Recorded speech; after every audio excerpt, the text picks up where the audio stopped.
तर सर्वच या 36 ते 48 लाख शेतकऱ्याला कितीची कर्जमाफी मिळणार? 2 लाख रुपयाची।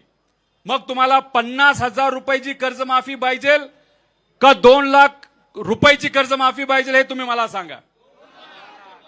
आता जर तुम्हाला 3 लाख रक्कम ही देणं असेल बँकेला, त्याच्यामध्ये मुद्दल आणि व्याज धरून पेनल्टी धरून, तर मग तुम्हाला या सरकारच्या योजनेच्या अंतर्गत आधी स्वतःच्या खिशातून 2.5 लाख रुपये द्यावे लागतील, मग तुम्हाला 50,000 रुपयाचा लाभ मिळणार। चालणार आहे का? बरं 2.5 लाख रुपये तुमच्याकडे आहेत का?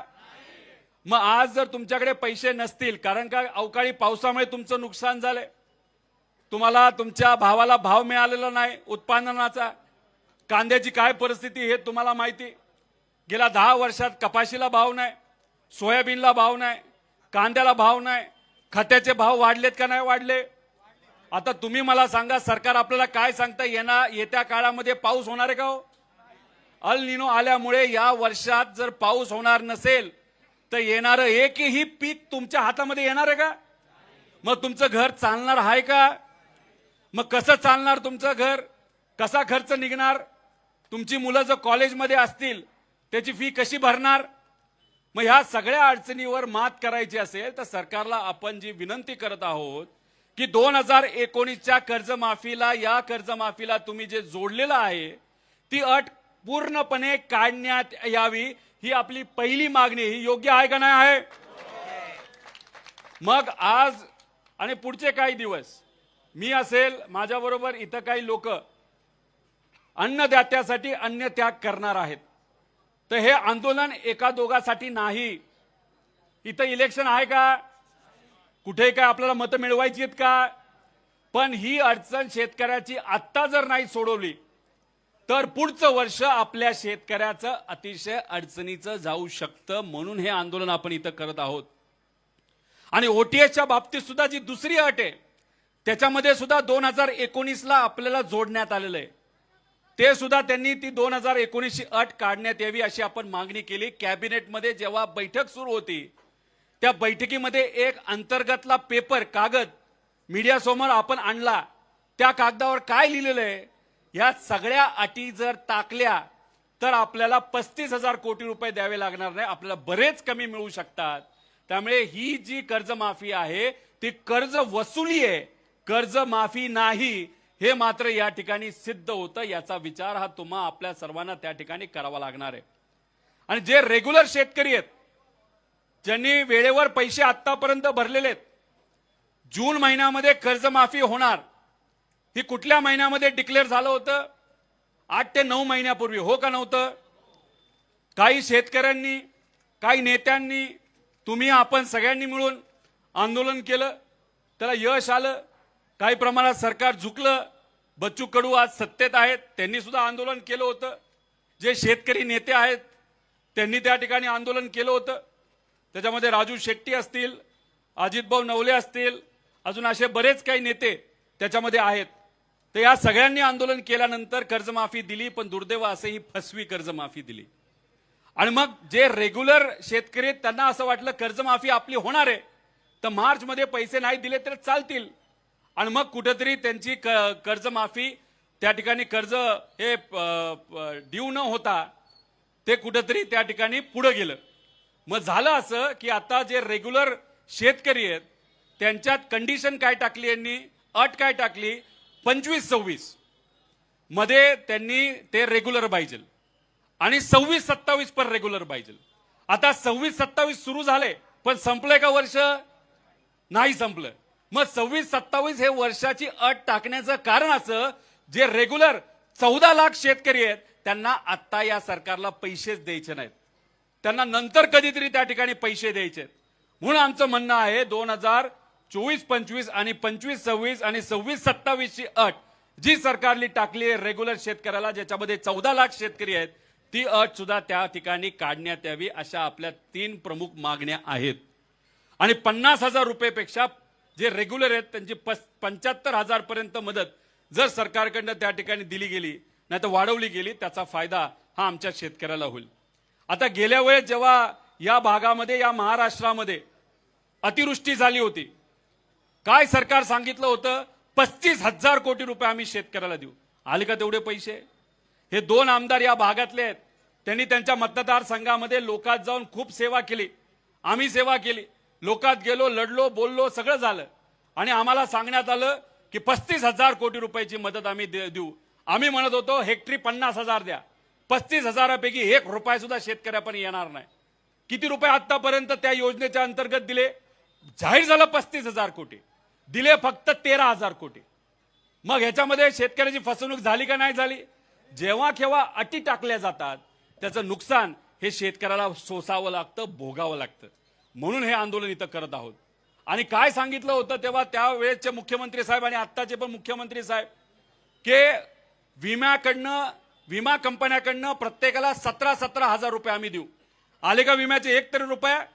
नाही का? त्यांनी त्या ज्या अटी होत्या, जे निकष होते तेच काढून टाकले होते. आम्ही तेव्हा पार घशाला कोरड पुरस्तर बोलत होतो, कृपा करून निकष काढू नका, शेतकऱ्याला मदत मिळणार नाही. सरकारचे 5,000 कोटी वाचवण्यासाठी शेतकऱ्याचं हजारो कोटीचं नुकसान केलं आणि मात्र शेतकऱ्याच्या खिशामध्ये 1 रुपया नाही आला. म्हणून त्यावेळेस पूर्वी 1 रुपयाला आपल्याला जी पीक विमा योजना मिळत होती ती परत एकदा सगळे निकष तसे शेतकऱ्याच्या बाजूने टाकण्यात यावे आणि ती योजना आता लगेच लागू व्हावी अशी आमची त्याच्यामध्ये त्या ठिकाणी मागणी आहे. आणि शेवट ही कर्जमाफी वाट न बघता लगेचच्या लगेच 2 लाख रुपये सरसकट, किती रुपये शेतकऱ्याचे थकलेत हे न बघता डायरेक्ट अकाउंटमध्ये 2 लाख रुपये टाका आणि टाकल्यानंतर पुनर्गठन करा आणि आमच्या शेतकऱ्याला नवीन कर्ज देऊन येणाऱ्या सीझनमध्ये आम्हाला समोर जाण्याची संधी त्या ठिकाणी शेतकऱ्याला द्या. अशा सगळ्या आपल्या मागण्या आहेत. काय चुकलंय? काय चुकलंय सांगा तुम्ही? ह्याच्यात काय आपण स्टंटबाजी करतोय का? ह्याच्यात का आपण लढतोय? आज जर आमच्या शेतकऱ्याला मदत नाही मिळाली तर आतापर्यंत गेल्या काही दिवसामध्ये 22 पेक्षा जास्त शेतकऱ्यांनी दुर्दैवाने या महाराष्ट्रामध्ये त्या ठिकाणी आत्महत्या केलेली आहे. आता मी तुमच्याशी बोलत असताना एका दिवसाला आपल्याला 8 ते 9 आत्महत्या दुर्दैवाने आपल्या या राज्यामध्ये त्या ठिकाणी होत आहेत. नागपूरमध्ये झाल्यात, विदर्भात झाल्यात, मराठवाड्यात झाल्यात. या सगळ्या भागामध्ये आता त्या ठिकाणी आत्महत्या या सुरू आहेत. त्यामुळे अशा पद्धतीने आमच्या शेतकऱ्याला वाचवायचं असेल तर हे आंदोलन आमच्यासाठी महत्वाचं आहे. प्रशासनाला विनंती आहे की नेत्यांशी तुम्ही चर्चा करा, त्यांच्याशी संपर्क साधा, मंत्र्यांशी संपर्क साधा. आज आम्ही इथं हे आंदोलन आमच्यातले काही जण इथं सुरू करत आहोत. तुम्ही एवढ्या मोठ्या संख्येने इथं आलात त्यासाठी मी मनापासून आपल्या सर्वांचे या ठिकाणी आभार व्यक्त करतो.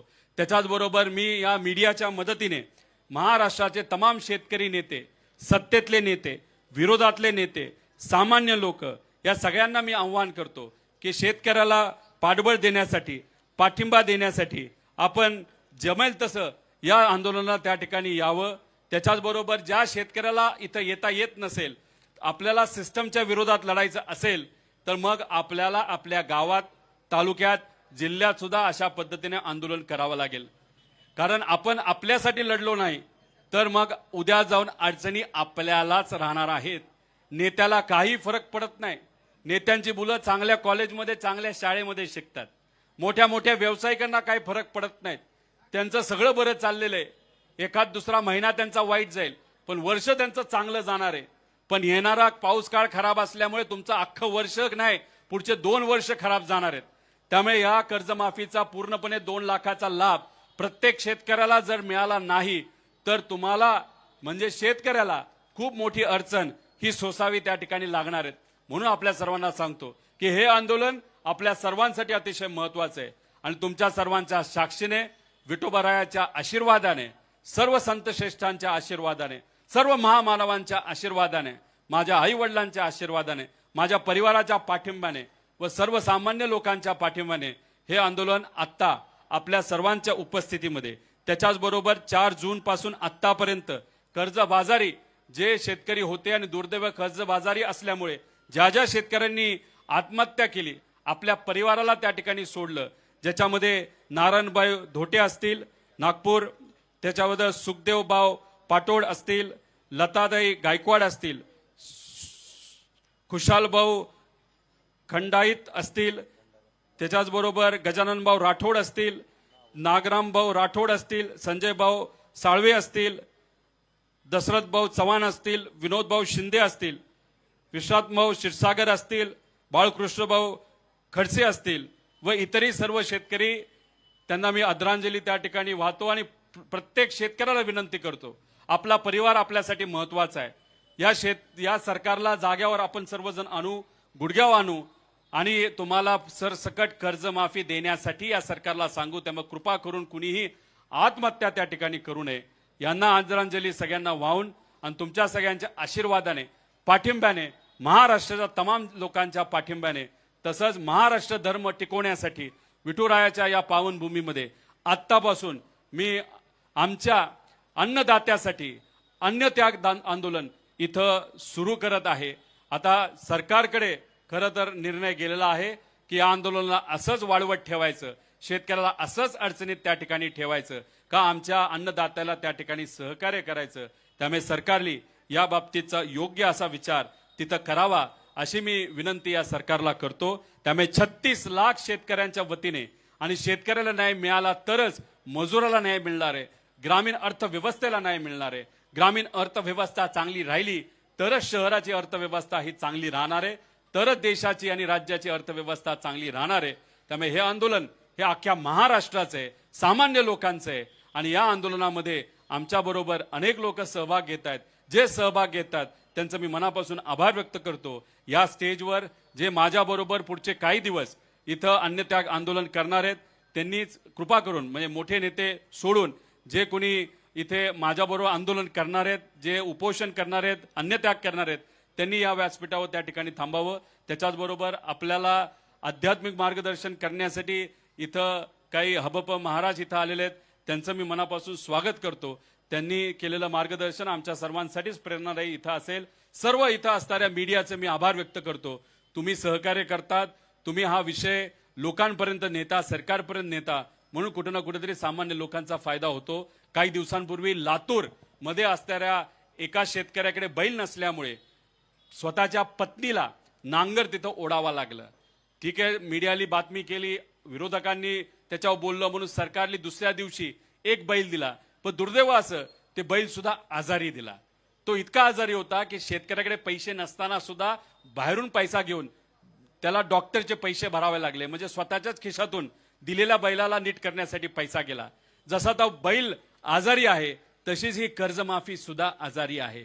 फक्त दाखवण्यासाठी आम्हाला कर्जमाफी नको, सरसकट आमच्या शेतकऱ्याला मनापासून मदत करण्यासाठी कर्जमाफी द्या, सरसकट द्या. आणि आम्ही सांगितलेल्या अटी ज्या तुम्ही मुद्दामून टाकलेल्या आहेत त्या सर्व अटी ज्या आम्ही म्हणत आहोत तुम्ही काढा, त्या काढाच असं म्हणून मी इथं माझं आंदोलन सुरू करत आहे. रामकृष्ण हरी. जय हिंद, जय महाराष्ट्र, जय महाराष्ट्र धर्म.